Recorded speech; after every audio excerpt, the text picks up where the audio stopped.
excited about this episode, but let me do my welcome first. Welcome back to our returning subscribers. I say welcome, and to our new family members, welcome. We are glad you're here. Thank you for joining us at this time.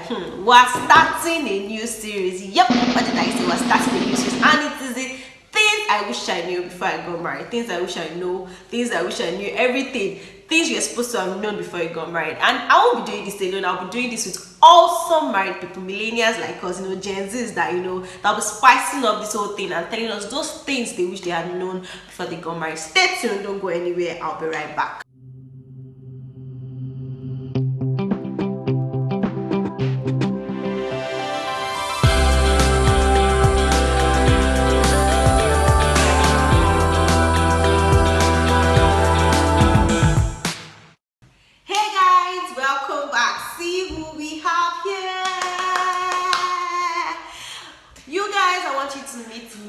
Emeka, she's our guest for today. Thank you so much for being here today. We are so honored to have you. I'm ready to be sharing with us our experience, things she wished she knew before she got married. I want you to sit down and listen. Go and take your book and your pen and jot down. See my own pen. I'm gonna be writing. So go and pick your pen and your book and jot down things. Just 2 years in marriage, please don't carry your Bible. You say just some people in 2 years in marriage, they are divorced now. So just for 2 years in marriage, we still think there are some things we can learn.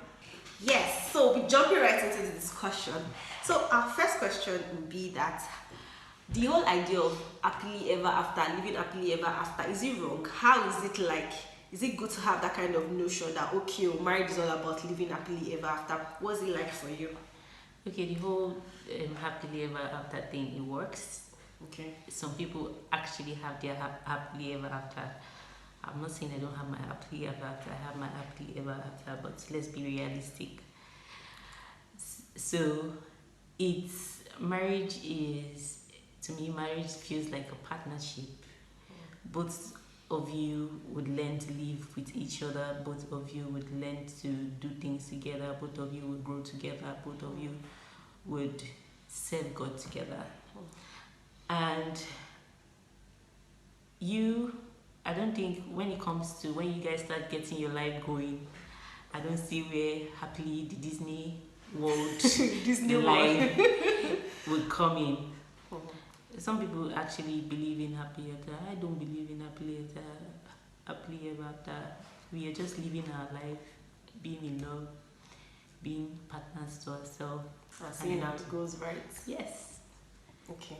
So I'd also like to ask that this idea of love, being in love will keep you in marriage. Is that what's actually keeping you married? The idea of it's only the love you share. That's all I've been keeping the marriage. Should people really have that notion of love is all there is to be? Being in love is going to keep my marriage. How has it been on your love marriage? Is a very, very great part of marriage. First things first. If you're not in love, I don't see what you're doing in a marriage.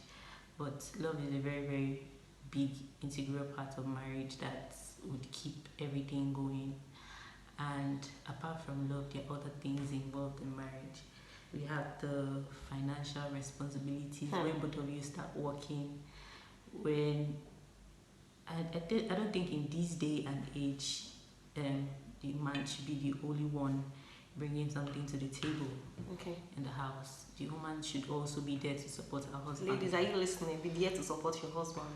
And if the man is the one doing everything in the house, the pressure becomes too much on him, and he starts losing some things in the marriage. He starts feeling like he's carrying a whole burden. He starts becoming touchy and all of those stuff. He starts becoming touchy and all those stuff. So apart from love, there's financial independence. There's care. Care is very, very important. If you guys have to show yourselves, show that you are actually passionate or affectionate or in love with each other. You keep being very, very, very caring. You should always. It's not that when you guys leave for work in the morning, it's still in the night you will say before you talk again. Call during the day. Send a text. How you doing? Send text messages. How's the day going? Oh, I was just thinking about you. I just wanted to find out how you're doing, how your day is going. When you come back from work, how are you doing? How did your day go? It's very, very, very important. All those little things are very, very important to Can marriage. you hear that? All those little things. Yes, they are. So when it comes to conflict management, or okay, you've been married for 2 years now. Are you saying that has it been a smooth ride? Like you don't used to fight, you don't used to argue, you just yes man, yes man, nobody has issues, or how do you go about it? I'm a fighter. I That like one fighting. But the thing about conflict is conflict is not a dysfunction. Conflict is not when you guys fight. It's not. It shouldn't be that I'm packing my load to my mother's house. I'm packing my load. If you need to calm down, if you don't need to talk for a particular time so that the matter doesn't get aggravated, you might need to just step out a little bit or go to the room or walk away. You can go back and say, oh, I really didn't like what happened the other time, and you guys can discuss it. I not say you should fight yourself, that it will become physical. So try to avoid all those things. When there's conflict in a marriage, that's not the end of marriage. Life still goes on. The most important thing is that you guys are in love with each other, and everything should be handled maturely. Handled maturely. So for you, when you have issues, how do you go about it? I'm the quiet type. I really don't like talking. And silent treatment. I don't give silent treatment. They say you should give silent treatment. I really don't like talking. So when the matter, the quarrel or disagreement is heated, I really don't say much, and I go back later. And I really don't like talking and shouting and all that. I would send a text when I'm calmer and say, see, bro, I really don't like what happened, and I see that you two really don't. We come to an agreement. My husband is the talker and I am the quiet person. See the blend, talker and quiet person. Nice one. I like communicating through text. So when I'm calmer, I send a message that I really don't like what happened the other time, and we resolve our issues amicably. That's cool. So, what are the few things you wish you had known before you got married that now thinking about it, you're like, had I known, as in I would have learned these things, or maybe I would not have done things like this, so that we are not married can learn from it and prepare. My case is not the had I known matter. Okay. I'm just going to give you few things or talk about a few things that I wish I had really known. Anyway, I was dating my husband for 7 years before we got married. Wow, 7 years. 7 years before That's we got married. Wow. So marriage is a very, very different ball game, and I think marriage is not all about you. When you people are dating, it can be all about you. Both of you, once you meet at the restaurant you guys are meeting, or at the outing you guys will go to your separate houses. You go to your dad's house, you go to your mom's house. But when you're in marriage, it isn't about just one person. You shouldn't be the collector. Bank. Marriage is about going through life together, serving God and serving yourselves.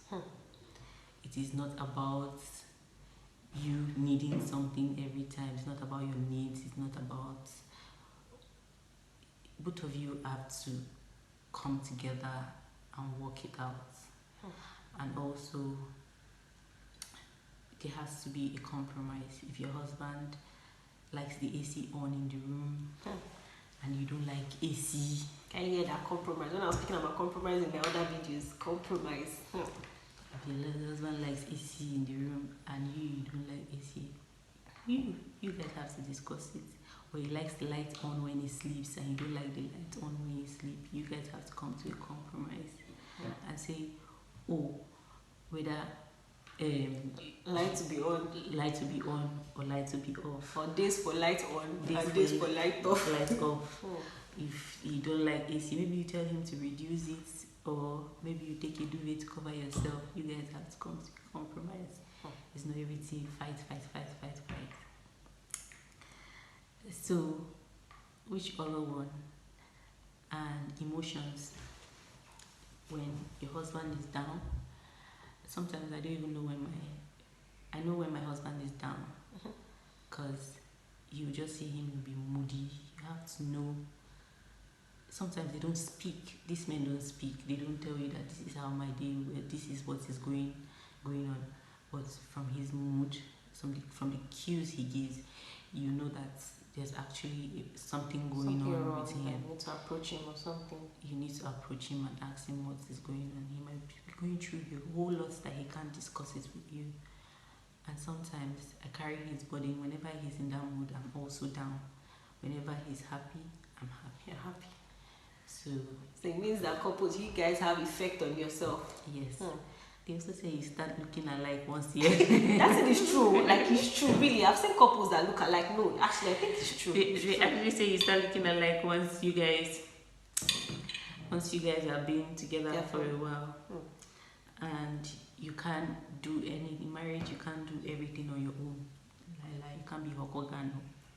Both of you have to come together to do things together. You can't say you can make decisions on your own. You always have to discuss with your husband or your partner about the decisions that you're making. It's just like you need to change a job and you just go and change your job like that. I'm telling you, I make decisions on my own. Nobody's at home. Married is not like that. Can you hear that? It's not like that. You can't be registering for a master's degree and you're not telling your husband. Also, the ones that parents will say you should secretly go and buy land at the back of your husband. Secretly buy land. I think it's very, very important for you to always discuss it so that these things don't become bigger issues for your marriage. And lastly, communication. Communication is very, very important. I must say I'm so great with communication, but I'm learning and I'm getting there. Communication is very, very important in marriage. If you guys don't communicate, there's no how anything is going to work in the house. Communication is very, very important. You can say, if you're going to be late, you send a message, hey darling, I'm going to be late. You guys have to build trust with each other. Trust is very, very important. If you don't trust your spouse, I don't think there's no way your marriage is going to work. Trust. Thank you very much. There are two things I picked that really stood out for me. The part where she said that marriage is not about yourself. It's not like a relationship when everything is about you. It's about two people.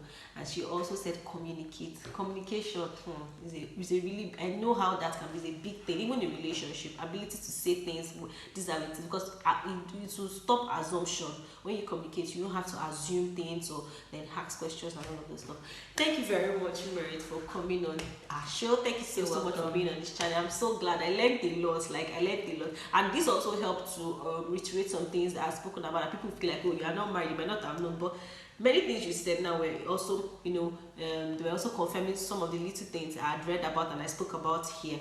And people can see that marriage is not a small something. It's not a journey for the weak. It's a journey for the strong. Thank you very much. And don't forget what she said too, is about God. You guys have to trust God too in your marriage. You have to love God together, serve God together. Thank you very much once again for watching this far. Don't forget to give this video a thumbs up or like it, subscribe and share. Share, please. Tell me to tell them. Share and like. Thank you very much. See you in my next video. Bye.